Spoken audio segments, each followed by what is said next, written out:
Come early, stay late. Your memories will linger on and on forever. In 1988, in Bruno, Nebraska, 4,000 people gathered in a field to watch 344 people surround a 10-ton barn, pick it up by hand, and move it 115 feet to higher ground. See, Herman Ostry and his wife Donna bought this property in 1981, and on the property was a barn that was built in the 1920s. Later on, after road construction and a change in terrain, when it rained, the barn would flood. So Herman decided to move the barn 115 feet to higher ground. He contacted a contractor to move the barn, but the bid was way too high. And then he started thinking, you know, with enough people pitching in, we could all move this barn together and accomplish something that normally doesn't happen. So the town's centennial celebration, 344 people put their hands on a 10-ton barn, picked it up, and moved it together. I wonder, have you ever stopped to think about the power of more? I mean, you've heard the phrase, strength in numbers, the mantra, we're all in this together, maybe even the Bible verse from Ecclesiastes that says, though one may be overpowered, two can defend themselves. A cord of 3 strands is not quickly broken. Maybe even did a cord of 3 strands at your wedding where you tied these ropes together and you had this Bible verse read, and a cord of 3 strands is stronger together. I'll tell you, this understanding of the power of more is actually pretty rough for me. See, I'm an only child, and so I've developed these independent tendencies. See, going to school, I never wanted to work on group projects. I preferred to work alone, probably because I ended up doing all the work myself. I think I just had slacker teammates. And I tend to lean more towards being introverted and personality profiles. Like I like being around people, but it drains me. And then there are times where I get energized doing stuff on my own, like working on our 1983 El Camino. And so when I was a kid also, just thinking about my tendencies to be alone, I never wanted my friends to come over because when they came over, they'd always mess up my stuff. And that's how it is, isn't it? I mean, when you're alone, when you're on your own, when you're independent, not needing to rely on anyone, you can have things how you want it. I mean, you're in control. You can make things a certain way. You don't have to compromise. There's a kind of freedom that comes with being on your own. You can make things neat and orderly, and then as soon as you introduce other people, things get messy. Because other people have opinions, right? Other people have input. They challenge you. They don't always do what you want them to do. When other people come into the picture, they can hurt you. They can let you down. They can disappoint you. See, it just feels easier to be a lone wolf. And you've seen this image of a lone wolf, haven't you? I mean, strong, independent, in charge, roaming its own territory. The lone wolf is the epitome of everything masculinity, taking charge, carving your own path, independence. But here's the problem with being a lone wolf. See, lone wolves die. Lone wolves are the exception rather than the rule, because wolves are pack animals. Wolves need each other to survive and thrive. A lone wolf is not the epitome of strength, but weakness. Lone wolves are the weakest and the sickliest wolves in the pack. And the thing is, they can't keep up. They can't fend for themselves. They are the runts in the pack. And so when a wolf becomes a loner, it loses the protection of the pack. It loses any territory that it may have. If a lone wolf ventures onto another pack's territory, it could be attacked and killed. See, wolves, they hunt in packs, and their strength in numbers, and they're more successful in getting prey when they hunt in the pack. Lone wolves, because they're alone, they don't have the advantage of the pack, so they don't hunt as successfully, and they don't eat as much. And often, they starve to death. One article describing lone wolves said, without the support of the pack, they're more likely to die. But just because a wolf leaves its home doesn't mean it's gone forever. If a lone wolf can succeed on its own, it may eventually return to its natal pack. See, it may seem tempting to live as a lone wolf, but lone wolves die. However, there's hope. There's hope that if a wolf is a loner, it could still return back to the pack. You know, only about 15% of wolves make up this lone wolf population. I mean, really, it makes it the exception rather than the rule. But I think when it comes to people, the percentage of people who make up this lone wolf sort of phenomenon, it's a lot higher. And sure, maybe you're the kind of person who feels like you're on your own, you're independent, you pave your own path, other people just get in the way. Hey, listen, I get it, I understand. But maybe also you're a lone wolf and you feel like you don't have a choice. What I mean is, you just feel alone. I mean, sure, you're surrounded by people. You have 453 Facebook friends, 125 followers on Instagram. You work with people, you sit at church service surrounded by people. But even though you're not lonely, you feel alone. My guess is that the percentage of people who fall into this feeling of alone is a lot higher than 15%.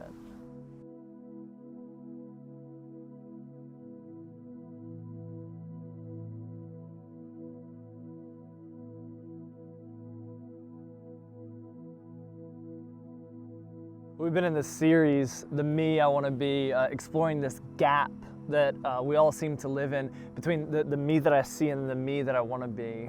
Who it is I want to be is not always who I am. And we're trying to figure out in this series how to make who we want to be the reality in our lives. We're covering our values as a church. We call it the Journey Way. But these are values that I believe aren't just for our church, but for your life. And if the Journey Way becomes your way, I believe you'll be able to bridge this gap between who you see and who you want to be. And the value that I want to give you today is this value that is so critical in operating effectively and efficiently as a church, but it's also vital in you discovering the more that you were made for. And so the value is this: we can't do this alone. We can't do this alone. And we're talking about life, we're talking about family, we're talking about marriage, we're talking about finances, we're talking about we can't do this alone. And it's understanding and knowing and operating from this mindset. We can't do this alone. No lone wolves here, because lone wolves die. When we operate from that mindset, I believe we'll find life. You know, this is so imperative for a time like this, when we live in a disconnected lone wolf society. See, we live in a society, we are more connected now than ever before through social media, and yet we are more disconnected than ever before. Here's what I mean. We interact with one another because of proximity, right? It's because we go to school together, or we work together, or we have similar hobbies. But when we graduate, when we don't work together, when we're disinterested in that hobby, it's like the friendship fizzles. I mean, it wasn't held together by much. And so when it comes to friendship, what we're trying to find out in our relationship is are we friends? Are we deeper here? Are we connected? Is there something more to our friendship? Because sure, like when things go wrong, I don't need somebody to double tap my picture, right? I don't need someone to post on my post saying praying for you, or to send me praying hands. I need for someone to call me up and be there for me. I need someone who knows me and cares for me and will help me. But those kinds of friends, like for real friends, are few and far between, aren't they? And here's why we struggle with finding friends and having for real kind of friendships. It's because of the life that we've constructed. I mean, see, people are working more now, which means that there's less energy for pouring into friendships. And more people are working remotely, which further isolates us.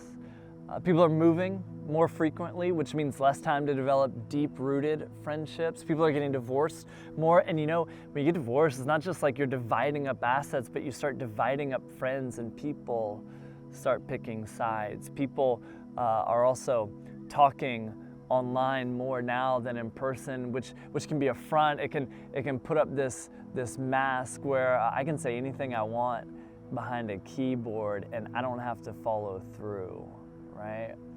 Also, we live in this time now where COVID has crushed so many people's habits of being around other people, as we've developed new habits that keep us segmented into our own personal world.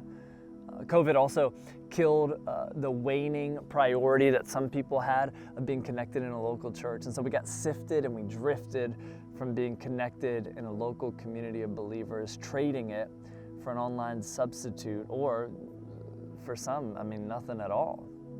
And so the odds are against us when it comes to connecting in community and really finding our crew to do life with. But the good news is that God has given us the solution we're seeking in the design of the church. And I love the design of the church. The church, this thing that was God's idea in the first place, is so brilliant because the church was designed to be this gathering of people from all different walks and backgrounds and lifestyles to be able to come together, not just to sit in seats on a Sunday morning, but to be a community of people who do life together, who love one another, and ultimately find their pack to run with. And I want to ask you this morning, have you found your pack in this church? Who is your crew? Here's what you need to understand about church. And it's so tough for us to get this, because for our 21st century American mindset of the church, it's this place that I go to for an hour and I sing some songs, I listen to someone talk, and that's church. But the church is not a place. The church isn't a service. It's a gathering of people on a mission which creates a movement. See, the church is a gathering of people on a mission, a movement. The church, by its very nature, it's not a solo act, but it's me and you, it's us, it's we together journeying with Jesus to become more like him. And we've gotten into this mindset, right? Our American culture, lone wolf understanding, where we say, well, I don't need to go to church to be a Christian. And look, that's so true. But again, church isn't just a place that you go, it's who you are. And church isn't just who you are on your own, it's who we are together. See, you are the church if you're a Christian. I am the church if I'm a Christian, which I am. I am the church. So because we are the church, we have to be the church. And being the church means I need other people. And to not be part of a local church, a local gathering of people on a single mission, making up a movement, you can't fully live out your Christianity. We can't do it alone. We can't do it alone. We need one another. You know, there are 59 one another commands in the Bible. Look, Romans 15:7, accept one another. Then, just as Christ accepted you in order to bring praise to God, accept one another then, just as Christ accepted you in order to bring praise to God. Galatians 5:13, serve one another humbly in love. 1 Thessalonians 5:11, therefore encourage one another and build each other up, just as in fact you are doing. Galatians 6:2, carry each other's burdens, and in this way you will fulfill the law of Christ. See, these are commands that we can only live out when we're part of a local church. And being part of a local church goes beyond attending a Sunday service. Being part of a local church means taking ownership in your local church. See, here at Journey, the way that you make church more than just a chair is by engaging in what we call the 4 Gs. The 4 Gs are this: growth, groups, gifts, and giving. And so growth is all about owning your growth as you journey with Jesus. It's reading the Bible, it's praying, it's investing in others, it's inviting people to join you on the adventure. So that's growth. And then there's gifts. Gifts is all about using your gifts, your abilities and talents that God has given you to serve in the local church and to make a difference in the lives of others. And by the way, what you experience on a Sunday morning, all that we're able to do, happens Not because I do it all, but because people just like you who are busy, who have lives, who have families and kids and schedules and all that stuff, use their gifts to serve and to make a difference. And I want to invite you, if church right now is a chair for you, I want to invite you to get up out of the chair and make a difference. Sign up to start serving on a team. And then there's giving. So giving is all about returning back to God the first 10% of the income that He's entrusted you with by giving back to God through the local church. But just for today, I wanna drill down on this value. We can't do this alone. As I drill down on this, I want to talk about the final G, and it's groups. So there's growth, gifts, giving, and then groups. And I believe that everyone here today has a step that they can take when it comes to creating and cultivating a greater sense of community so that we can be the church God has called us to be, but also so that you can find your crew and so that you can bridge the gap between who you see and who you want to be. And so here's a description of the early church, how people who followed Jesus operated together when they began to follow Jesus. We see it in Acts chapter 2, verse 42. Acts 2:42 through 47. It says, all the believers devoted themselves to the apostles' teaching and to fellowship and to sharing in meals, including the Lord's Supper and to prayer. A deep sense of awe came over them, and all the apostles performed many miraculous signs and wonders. And all the believers met together in one place and shared everything they had. They sold their property and possessions and shared the money with those in need. They worshiped together at the temple each day. They met in homes for the Lord's Supper, and they shared their meals with great joy and generosity. All the while, praising God and enjoying the goodwill of all the people. And each day the Lord added to their number, their fellowship, those who are being saved. You know, that just embodies the kind of environment that I want to be a part of. And the amazing news is that we have the opportunity to have that here and now through Journey in our own lives. But we have to adopt this understanding that we can't do this alone. Like, we can't do life alone, but there's strength in numbers, and that strength comes when you move from being an anonymous attender to being a known owner. Here's how you can do that today. Number one, meet someone today. Meet someone today. Look, you're sitting in a row of people you probably haven't talked to. And look, I get it. I do the same thing too. Now, remember, I lean towards being an introvert when it comes to personality profiles. But I wonder if the answer to what you've been praying for is found in the person sitting near you. And you're saying, God, when are you going to answer this prayer? And God is saying, they sit near you in that church every week, but you keep missing it because you don't talk to anyone. Hey, let me ask you, could it be that your next business partner, your next friend, your husband, wife, coach, mentor, the answer to what you've been praying for is sitting on your row?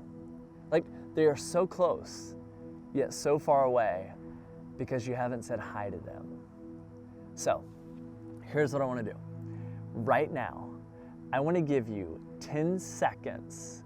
You don't have to get up. You don't have to shake anybody's hand. You don't have to high five 8 people. Just take 10 seconds to say hi to somebody that you don't know and let them know your name and get their name. That's it.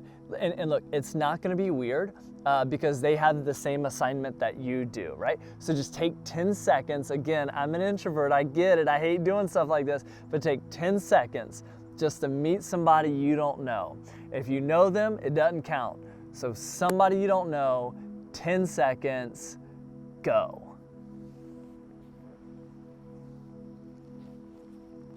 Do it. You saying hey? Did you get their name? All right, that's good. So go ahead, if you're still talking, stop. You only had 10 seconds. Yeah. So now you got to know somebody. It feels a little more like family, doesn't it? Yeah, and look, that's a step you took. And I wonder, even if it was uncomfortable, even if it was kind of weird, I wonder if you could take that step one more time before you leave. Like, just as you're leaving, go up to somebody and say, hey, the guy on the screen told me to do this. And they'll know exactly what you're talking about because they're hearing this too. But what if you took another step before you left today? Meet somebody else and get to their, you've already met somebody. You've already gotten their name. Meet somebody else and get their name. And then what if you did that again next week? And then the next week, and then the next week, and the week. Hey, we would start to build this church that was more like a community, more like a gathering, more like family. So that's the first thing. You already did the first thing. Great. Now, number two, here's the step that I want to invite you to do. Sign up for a group. Sign up for a group. We're launching midweek groups starting in June. And these are environments in a home on a Tuesday, a Wednesday, a Thursday night, anytime during the week for about an hour, hour and a half. And you just pick a group that you're gonna go to. You're gonna meet some people. You're gonna talk about life. You're gonna dive a little deeper into God's Word. And you gotta take this step to sign up for a group. Here's why. Inspiration happens in rows, this here on Sunday morning, but transformation happens in circles, in a group with other people talking about life and how you can apply what you heard in these rows. So I want to invite you right now, scan the mother of all QR codes. Here it is. Scan the mother of all QR codes. When you scan that, go ahead and take your phone out. If you haven't already, take your phone out, scan the mother of QR codes. Don't take a picture of it, just pull up your camera app, point the camera at the QR code, scan the QR code. Everybody, again, we're all gonna take this step. When you scan that, I want you to select groups on the page that it takes you to. Select groups and then sign up for a group. You'll put your information in and you'll just select the group that you want to be a part of. We have several different groups in several different areas of Hampton Roads. So select groups, sign up for a group. We'll be in touch with you. We'll get you all the information that you need, address, all of it. So sign up for a group today. Now, number 3, just to make it fun, next Friday, May 27th, my wife and I are gonna host an event at our house called Bourbon and Burgers, and that's gonna be a cookout in our backyard, and we would love for you to come. Now, it's a little crazy inviting our whole church over to our house, but while our church is still small, at about 100 people, we can do this. We won't always be able to do this. It's a narrow window of time that we can pull something off like this. Again, as we grow in size, we're not gonna be able to have our whole church over to our house. But right now, in this unique season, we wanna invite you to join us. And so if you're single, ready to mingle, if you're dating, if you're married, if you're divorced, if you have kids, if you don't have kids, it's all good. Wherever you are in life, you're welcome to come, and you can bring your kids. This is going to be a family event. This is going to be a you event. This is going to be an event for our whole church, just to come and get to know one another. Now, I said bourbon and burgers, and then you heard kids, right? So look, don't worry. We're not talking about getting turned up at this thing. This is going to be a family-friendly event. And if you don't like bourbon, that's okay. You can just bring something else that you can share, right? But I want to invite you to join us for this, and here's why. Even if you don't like bourbon, even if you're a vegan, or bring vegan burgers, whatever it is, it's not about that. The purpose of this is so that it could be a fun environment for you to connect with the church, so that you can connect with the people of the church and ultimately find your crew. And so you can sign up for that event today by scanning the mother of all QR codes. Here it is again. We'll have it up later too. Scan the mother of QR codes, select that event, and sign up for it. Now here's the deal. You have to sign up so we can properly prepare for you. Once you sign up, we'll send you our address. We'll give you all the information, but you gotta sign up to be a part of this event. I don't want you to miss out. It's going to be a great way for you to find your crew and discover the more you were made for. Here's the deal. The truth is this: we can't do this alone. we can't. We can't do this alone. There is power in more. Lone wolves die, but there's strength in numbers. I saw this wildlife documentary that illustrated the truth of these statements. And the documentary, it's centered on a herd of water buffalo. It showed this pride of lions also, and this pride of lions was stalking the water buffalo. And the narrator explained that when the water buffalo stuck together, the defenses of the water buffalo were impenetrable. But when one of the water buffalo became isolated, when they strayed from the herd, then they became easy targets for the lions to pick off.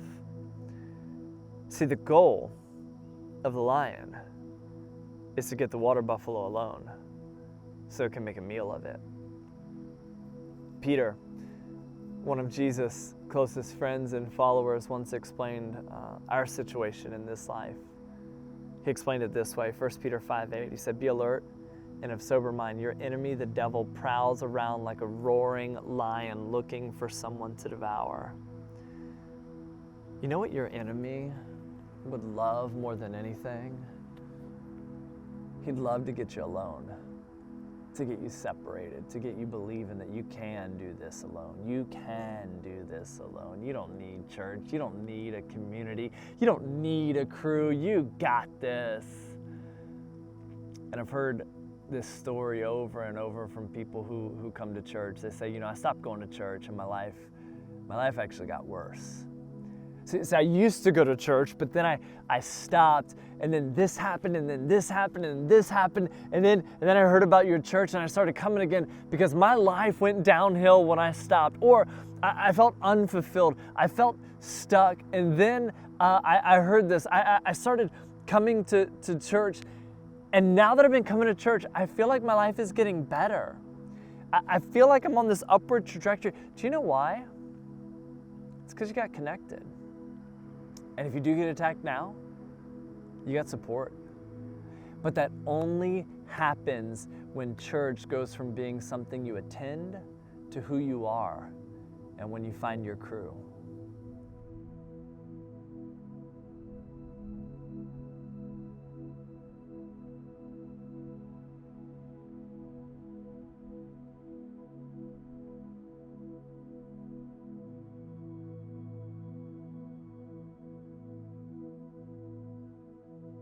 So, you got a step to take. The step today is to sign up for a group. Sign up for the cookout to kick off your Memorial Day weekend. Get to know somebody today, because there's strength in numbers, and we can't do this alone. We can't do this alone. It's time to take a step. And it's time to find your crew, because the journey continues. Let's go together.